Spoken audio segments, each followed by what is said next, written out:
असुरालीवासींकर गोटे दाबी थिला जे एठी जो शहीद स्टाडियम टी अच्छी तार पूर्णांग रूपरेख आनिबापई एवं यार ढेर दिन पूर्वर नवेम्बर गत नवेम्बर मासरे जितेबाला केंद्र मंत्री कार्यक्रम होता से घोषणा होता एवं आज तार भूमि पूजन आरंभ होती टेंडर प्रोसेस सरी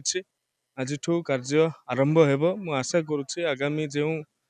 टाइम पीरियड विभाग तरफ निर्धारित करा से टाइम पीरियड भितर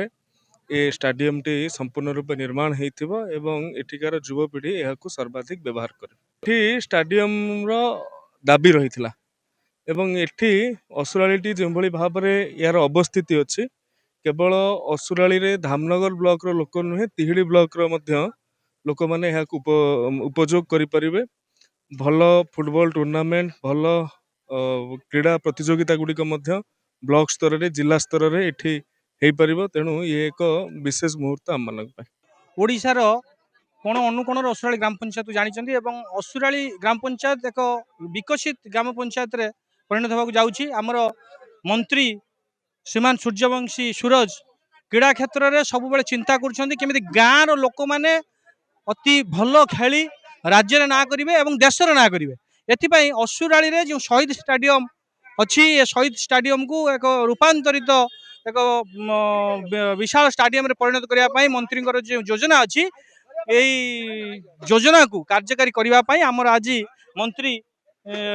भूमि पूजा कराला एवं 3,40,00,000 टंकार बजेट रे आमर एटार भित्तिभूमि विकास हेबो स्टाडियम रो ग्राउंड स्टाडियम रे पेविलियन एवं दूर दूरांतर जो खेलाड़ी माने आसीबे आपनकर विभिन्न जिल्लारू विभिन्न राज्यरू एटार क्रीड़ा प्रतियोगिता आगो हम बहुत आड़ू लोक आसबे एटार क्रीड़ा हम एटा एक सुंदर स्टाडियम रे अल्प दिन भितर परिणत हेबो एवं आमे सेतिपई आमर ओडिशार मुख्यमंत्री मोहन माझी को धन्यवाद देबू एवं आमर विधायक लोकप्रिय विधायक मंत्री क्रीड़ा मंत्री सूर्यवंशी सूरज को कोटी कोटी धन्यवाद देबू असुराली एभली एक प्रकल्प को सी